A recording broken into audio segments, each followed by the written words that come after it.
Hello दोस्तों, कैसे हैं आप सब। स्वागत है आपका मेरे नए वीडियो में। दोस्तों, हम सीडीपी का 180 क्वेश्चन कर चुके थे और आज हम 181 से करने वाले हैं। तो आप लोग अगर मेरे चैनल पर नए हैं तो चैनल को सब्सक्राइब कर लीजिए और बेल आइकन को ज़रूर दबा लीजिए। अगर आप लोगों ने पिछला वीडियो नहीं देखा है तो पिछला वीडियो जाकर ज़रूर देख लीजिए। उसका लिंक आपको डिस्क्रिप्शन बॉक्स में मिल जाएगा। तो चलिए बिना किसी देरी के शुरू करते हैं। सीटेट का एग्ज़ाम जैसा कि फरवरी में होने वाला है, डेट भी दे दिया गया है। तो आप लोग का तैयारी बेहतर हो इसके लिए प्रीवियस ईयर क्वेश्चन ज़रूर से ज़रूर लगाएं। तो चलिए क्वेश्चन की तरफ चलते हैं।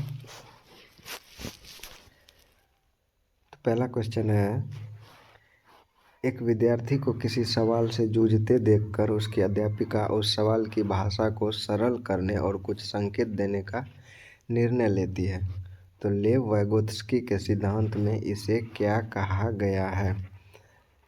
कोई बच्चा जो है सो सवाल देखकर वह जो है सो उसे सॉल्व करने की कोशिश कर रहा है, लेकिन परेशान हो रहा है, नहीं हो पा रहा है। तो यह जो है सो एक शिक्षिका, एक अध्यापिका इसे देखकर उन्हें उस बच्चे को कुछ संकेत देने का निर्णय लेती है। तो लेव वैगोत्स्की के सिद्धांत के अनुसार इसे क्या कहा जाएगा।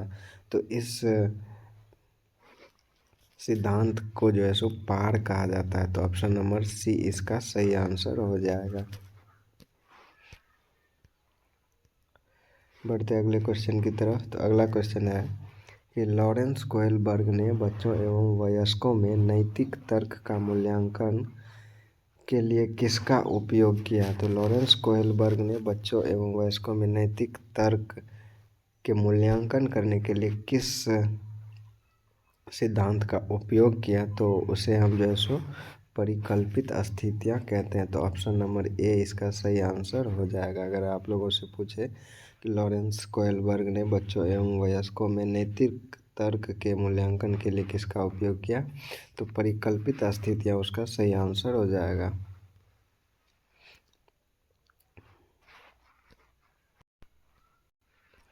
बढ़ते अगले क्वेश्चन की तरफ। तो अगला क्वेश्चन है कि रचनावाद का समर्थन करने वाले किसे महत्व देते हैं। तो रचनावाद का जो समर्थन करते हैं वह किसे महत्व देते हैं। तो वह जो है सो बाल केंद्रित पाठ्यचर्या को महत्व देते हैं। तो ऑप्शन ए इसका सही आंसर हो जाएगा।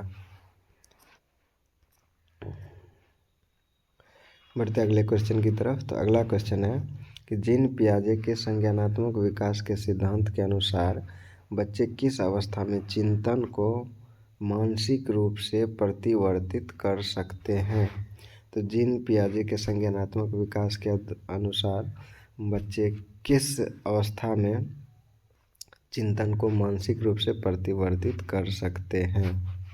तो इसका सही आंसर हो जाएगा ऑप्शन नंबर सी, मूर्त संक्रियात्मक अवस्था में। तो ऑप्शन सी इसका सही आंसर हो जाएगा। बढ़ते अगले क्वेश्चन की तरफ। तो अगला क्वेश्चन है, जीन पियाजे के अनुसार हमारे मौजूदा स्कीमा में अनुभवों को लगातार सम्मिलित करने की प्रक्रिया को क्या कहा जाता है। तो जीन पियाजे के अनुसार जो है सो मौजूदा स्कीमा में अनुभवों को लगातार सम्मिलित करने का प्रक्रिया जो होता है वह क्या कहलाता है। तो उस प्रक्रिया को हम समावेशन कहते हैं। तो ऑप्शन ए इसका सही आंसर हो जाएगा, समावेशन। अगला क्वेश्चन है कि जीन पियाजे के अनुसार नई जानकारी की समझ बनाने के लिए मौजूदा स्कीमा में बदलाव की प्रक्रिया क्या कहलाती है। सेम क्वेश्चन है, जैसा कि आप लोग देख रहे हैं कितने सारे क्वेश्चंस रिपीट होते हैं। तो आप समझ ही सकते हैं कि प्रीवियस ईयर क्वेश्चंस आप लोगों के लिए कितने ज़्यादा महत्वपूर्ण हैं। तो इसको ऑप्शन बी इसका सही आंसर हो जाएगा, समायोजन। मौजूदा स्कीमा में बदलाव की जो प्रक्रिया होती है, नई समझ, नई जानकारी की समझ को बनाने के लिए उसको हम समायोजन कहते हैं। बढ़ते अगले क्वेश्चन की तरफ। तो अगला क्वेश्चन है कि समीपस्थ विकास का क्षेत्र संप्रत्यय निम्न में से किसने प्रतिपादित किया था। तो समीपस्थ विकास का क्षेत्र जो है सो किससे संबंधित है, यह सिद्धांत किसने दिया था? तो इसका सही आंसर है Lev Vygotsky, option number C. समीपस्थ विकास का क्षेत्र का सिद्धांत लेव वाइगोत्स्की ने दिया था। अगला क्वेश्चन है 188 नंबर क्वेश्चन कि लेव वाइगोत्स्की ने विकास को डैश से बदलाव के रूप में परिकल्पित किया। डैश से डैश में, यहाँ पे एक डैश छूट गया है। तो लेव वाइगोत्स्की ने विकास को डैश से डैश में बदलाव के रूप में परिकल्पित किया।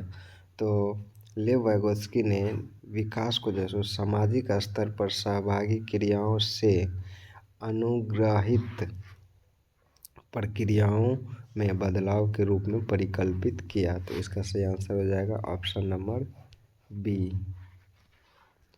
बढ़ते अगले क्वेश्चन की तरफ। तो अगला क्वेश्चन है लॉरेंस कोहेलबर्ग ने बच्चों और वयस्कों में नैतिक तर्क की व्याख्या करते हुए डैश चरणों का क्रम प्रतिपादित किया था। तो लॉरेंस कोहेलबर्ग ने बच्चों और वयस्कों में नैतिक तर्क की जो व्याख्या की थी उनको कितने चरणों या क्रम में प्रतिपादित किया था? तो इसका सही आंसर है ऑप्शन नंबर बी, 6 चरणों का क्रम प्रतिपादित किया था।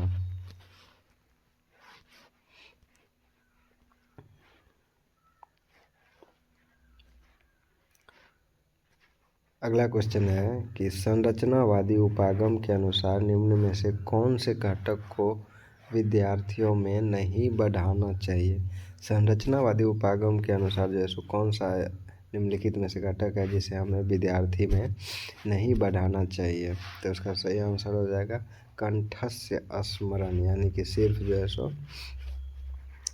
याद कर लेना, रट लेना, वो जो है सो उसे बढ़ावा नहीं देना चाहिए, रट्टू तोता नहीं बनाना चाहिए। तो ऑप्शन डी इसका सही आंसर हो जाएगा। बढ़ते हैं अगले क्वेश्चन की तरफ। अगला क्वेश्चन है जीन पियाजे के संरचनात्मक विकास के सिद्धांत के अनुसार किस चरण पर अनैच्छिक क्रियाएं अधिगम का प्रधान और प्राथमिक माध्यम होती है? जीन पियाजे के अनुसार जो है सो कौन सा चरण है जिस पर अनैच्छिक क्रियाएं अधिगम का पठन पाठन का प्रधान और प्राथमिक माध्यम होता है? तो यह जो है सो ऑप्शन नंबर ए इसका सही आंसर हो जाएगा, संवेदी गामक। बढ़ते अगले क्वेश्चन की तरफ।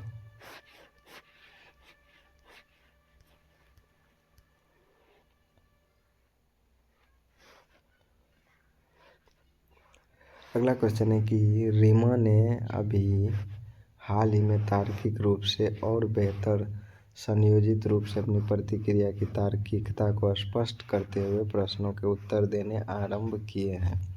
तो जीन पियाजे के संज्ञानात्मक विकास के अनुसार उसने किस चरण में प्रवेश किया है? तो जब आप तार्किक रूप से और बेहतर संयोजित रूप से अपनी प्रतिक्रिया को तर्क के साथ स्पष्ट करते हुए प्रश्नों का उत्तर देने लगते हैं या देना शुरू करते हैं तो उस अवस्था को मूर्त संक्रियात्मक अवस्था कहते हैं। तो ऑप्शन नंबर सी इसका सही आंसर हो जाएगा।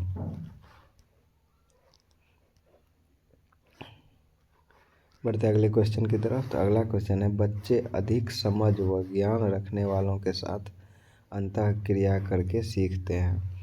अधिगम का यह सिद्धांत डैश द्वारा दिया गया और डैश सिद्धांत के दृष्टिकोण से सही है। तो अधिगम का यह सिद्धांत कि बच्चे अधिक समझ व जो अधिक ज्ञान रखते हैं उनके साथ अंतःक्रिया करके सीखते हैं, तो यह किसके द्वारा दिया गया और कौन से सिद्धांत के दृष्टिकोण से यह है? तो इसका सही आंसर है लेव वाइगोत्स्की। लेव वाइगोत्स्की ने यह सिद्धांत दिया था और यह सामाजिक सांस्कृतिक दृष्टिकोण से सही है।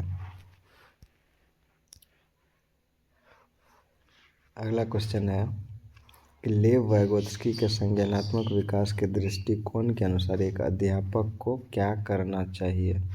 तो बढ़ते इसके ऑप्शंस की तरफ। तो इसका ऑप्शंस जैसा कि आप देख सकते हैं कि विद्यार्थी को अंतःक्रिया करने के कम से कम अवसर देना चाहिए, बिल्कुल गलत। सांस्कृतिक दृष्टांतों का उपयोग बाधित करना चाहिए, यह भी गलत है। विद्यार्थियों को उसके अभिष्टतम गुणों को प्राप्त करने में सहयोग देना चाहिए, सही है। अधिगम को समुन्नत करने के लिए पुरस्कार और दंड का प्रावधान करना चाहिए। तो अभी के लिए यह गलत है। तो ऑप्शन सी हमें जो है सो सही आंसर मिल गया है। आप इसका जो है सो एक तरीके से और भी क्वेश्चंस का सीडीपी में आंसर लगा सकते हैं कि आपसे देखिए कि क्वेश्चंस में क्या पूछा गया। अगर पॉजिटिव बात पूछी गई है तो उनमें आपको ऑप्शंस में जितने भी नेगेटिव बातें हैं उन सभी को एलिमिनेट कर देना है और पॉजिटिव जो होगा वो सही आंसर हो जाएगा। और अगर नेगेटिव पूछ रहा है तो आप सभी पॉजिटिव को एलिमिनेट कीजिए और नेगेटिव को सही आंसर बनाइए। चलिए बढ़ते अगले क्वेश्चन की तरफ।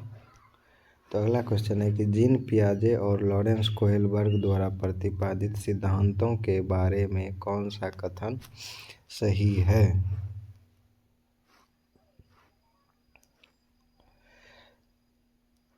तो दोनों सिद्धांत अवस्थाओं को प्रतिपादित करते हैं। तो ऑप्शन डी इसका सही आंसर दिया गया है।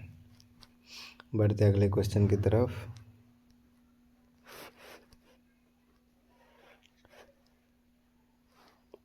अगला क्वेश्चन है कि जीन पियाजे के संज्ञानात्मक विकास के सिद्धांत के अनुसार अधिकांश बच्चे संतुलन, क्रमबद्धकरण और वर्गीकरण किस चरण में समझ लेते हैं। तो ये जो 3 चीज़ें दी गई है, संतुलन, क्रमबद्धकरण और वर्गीकरण, यह बच्चे किस चरण में समझ लेते हैं जीन पियाजे के संज्ञानात्मक विकास के सिद्धांत के अनुसार। तो वह हो जाएगा ऑप्शन नंबर सी, मूर्त संक्रियात्मक अवस्था में जो है सो बच्चे इन तीनों चीज़ों को समझ लेते हैं। तो ऑप्शन सी इसका सही आंसर हो जाएगा।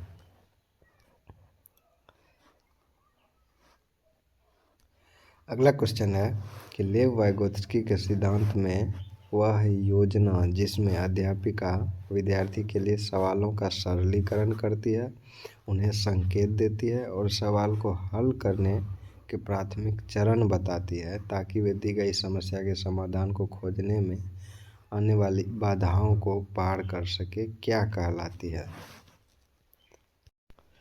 तो इसका सही आंसर हो जाएगा कि पार, इसको पार कहते हैं। तो ऑप्शन ए इसका सही आंसर हो जाएगा।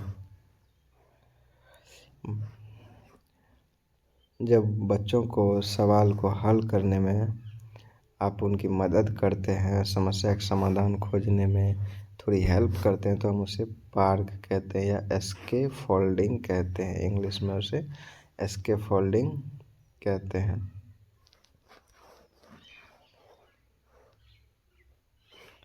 अगला क्वेश्चन है, लॉरेंस कोहेलबर्ग ने बच्चों और वयस्कों से संबंधित किस विषय की जांच की थी। तो लॉरेंस कोहेलबर्ग ने जो है सो बच्चों और वयस्कों के संबंधित जो है सो नैतिक तर्क के विकास के विषय में जांच की थी। तो इसका सही आंसर हो जाएगा ऑप्शन नंबर सी। बढ़ते अगले क्वेश्चन की तरफ। तो अगला क्वेश्चन है कि एक अध्यापिका को अपने विद्यार्थियों में निम्न में से किस पहलू को बढ़ावा देना चाहिए। निष्क्रिय नकल बिल्कुल नहीं, कंठस्थ स्मरण बिल्कुल भी नहीं, उच्च प्रतिस्पर्धा यह भी नहीं, ज्ञान निर्माण ये सही आंसर हो जाएगा। तो इसका सही आंसर हो जाएगा ऑप्शन नंबर सी। एक अध्यापिका को अपने विद्यार्थी में जो है सो ज्ञान निर्माण के पहलू को बढ़ावा देना चाहिए, नई नई चीज़ों को सीखने में उनकी रुचि को जो है सो बढ़ावा देना चाहिए। बढ़ते अगले क्वेश्चन की तरफ। तो अगला क्वेश्चन है, जीन पियाजे के अनुसार व्यवहारों और विचारों का संयोजन, व्यवस्थीकरण, पुनर्संयोजन और पुनर्व्यवस्थीकरण करके सुसंगत प्रणाली में लाना क्या कहलाता है। तो इसका सही आंसर हो जाएगा संगठन। इसको जो है सो संगठन कहते हैं जीन पियाजे के अनुसार। इसका ऑप्शन नंबर सी सही आंसर हो जाएगा। बढ़ते अगले क्वेश्चन की तरफ। अगला क्वेश्चन है, लेव वाइगोत्स्की के अनुसार डैश चिंतन और अधिगम विकास प्रक्रिया में महत्वपूर्ण भूमिका निभाते हैं। तो लेव वाइगोत्स्की के अनुसार वह कौन सा चीज़ है जो चिंतन और अधिगम के विकास प्रक्रिया में महत्वपूर्ण भूमिका निभाते हैं। तो वह जो है सो सांस्कृतिक उपकरण है। तो लेव वाइगोत्स्की ने सांस्कृतिक उपकरण को चिंतन और अधिगम के विकास की प्रक्रिया में महत्वपूर्ण माना है। तो ऑप्शन बी इसका सही आंसर हो जाएगा। बढ़ते अगले क्वेश्चन की तरफ। अगला क्वेश्चन है, जीन पियाजे के संज्ञानात्मक विकास के सिद्धांत के अनुसार बच्चे किस चरण में संक्रियाओं को एक दिशीय तार्किक क्रम से सोचना शुरू कर देते हैं? तो इसका सही आंसर हो जाएगा मूर्त संक्रियात्मक। मूर्त संक्रियात्मक चरण में जो है सो बच्चे तार्किक रूप से सोचना प्रारंभ कर देते हैं जीन पियाजे के संज्ञानात्मक विकास के सिद्धांत के अनुसार। तो इसका सही आंसर हो जाएगा ऑप्शन नंबर सी। बढ़ते अगले क्वेश्चन की तरफ। तो अगला क्वेश्चन है कि जीन पियाजे के सिद्धांत के अनुसार अपने वातावरण से अनुकूलन की प्रक्रिया में क्या शामिल होता है? तो जीन पियाजे के अनुसार जो है अपने वातावरण से अनुकूलन करने की जो प्रक्रिया होती है उसमें क्या शामिल होता है? समावेशन और समायोजन उसमें दोनों होता है। हम नई जानकारी और जो जानकारी उनमें एग्जिस्ट करती है दोनों के साथ समावेशन और समायोजन करते हैं। तो इसका सही आंसर हो जाएगा ऑप्शन नंबर सी।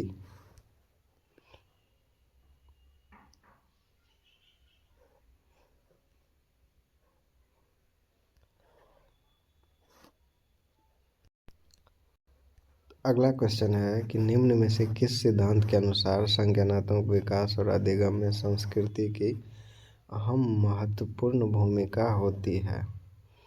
जीन पियाजे का संज्ञानात्मक विकास नहीं, लॉरेंस कोहलबर्ग का नैतिक विकास नहीं, लेव वाइगोत्स्की का सामाजिक सांस्कृतिक विकास जी। ऑप्शन सी इसका सही आंसर हो जाएगा कि संज्ञानात्मक विकास और अधिगम में संस्कृति की अहम महत्वपूर्ण भूमिका होती है। यह लेव वाइगोत्स्की ने माना है और अपने सामाजिक सांस्कृतिक सिद्धांत में माना है। बढ़ते अगले क्वेश्चन की तरफ। अगला क्वेश्चन है,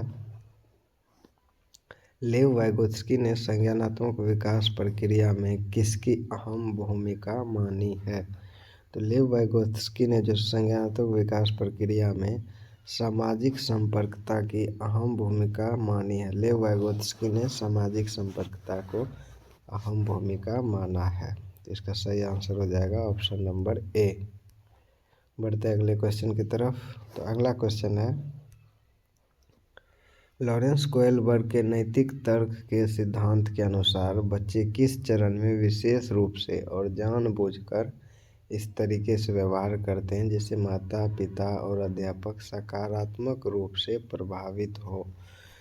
तो यह किस अवस्था में जो है सो बच्चे इस तरह से व्यवहार करते हैं कि माता पिता अध्यापक सभी को इम्प्रेस करना चाहते हैं, सकारात्मक रूप से प्रभावित करना चाहते हैं? तो इसका सही आंसर हो जाएगा ऑप्शन नंबर बी, अच्छा लड़का अच्छी लड़की अभिन्यास। जो हमसे सोसाइटी एक्सपेक्ट करती है कि हम अच्छा लड़का बने, एक अच्छी लड़की बने, तो उसको जो है सो सही साबित करने के लिए बच्चे जो है सो इसी अवस्था में कोशिश करते रहते हैं। तो चलिए आगे बढ़ते हैं।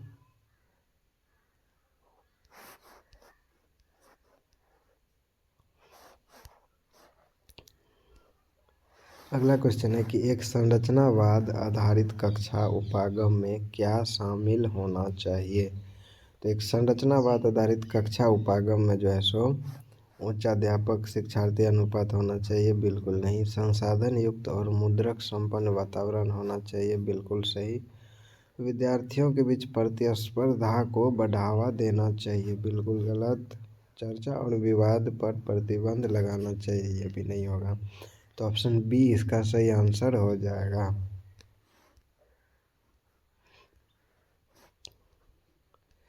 बढ़ते हैं अगले क्वेश्चन की तरफ। तो अगला क्वेश्चन है कि प्रतीकवाद की अवधारणा जीन पियाजे के संज्ञानात्मक विकास के सिद्धांत के किस चरण पर चिन्हित की जाती है?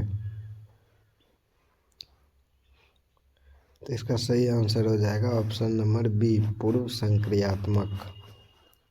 बढ़ते अगले क्वेश्चन की तरफ।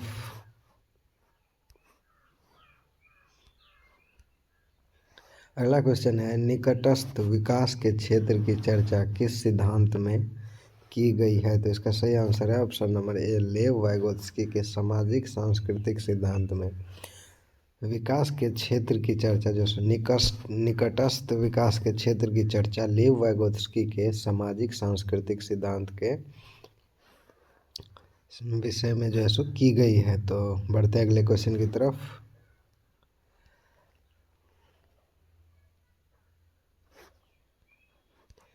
अगला क्वेश्चन है कि लेव वाइगोत्स्की के सिद्धांत के अनुसार एक अध्यापिका को इन ऑप्शंस में से क्या करना चाहिए? विद्यार्थी को मिश्रित योग्यता समूह में काम करने से हतोत्साहित करना चाहिए, नहीं प्रेरित करना चाहिए, और अधिगम प्रक्रिया के दौरान सांस्कृतिक उपकरणों जैसे किताब, कैलकुलेटर आदि के इस्तेमाल को प्रतिबंधित कर देना चाहिए। कुछ हद तक ये सही है, लेकिन लेव वाइगोत्स्की के सिद्धांत के अनुसार यह गलत है। और ऑप्शन सी है कि विद्यार्थियों को पार प्रदान करना चाहिए ताकि वे अपनी सर्वोत्तम योग्यता को प्राप्त कर सके। तो ऑप्शन सी इसका सही आंसर हो जाएगा। विद्यार्थियों को जो है सो थोड़ा सपोर्ट करना चाहिए। पार का मतलब कि आप अगर बच्चे समस्या से जूझ रहे हैं तो आप उनकी थोड़ी सी मदद करें ताकि वे आगे बढ़ सके, तो उन्हें पार कहते हैं। तो बच्चों को जो है सो सपोर्ट करना चाहिए, थोड़ा सा सहायता करनी चाहिए ताकि वे अपनी सर्वोत्तम योग्यता को प्राप्त कर सके। तो ऑप्शन सी इसका सही आंसर हो जाएगा।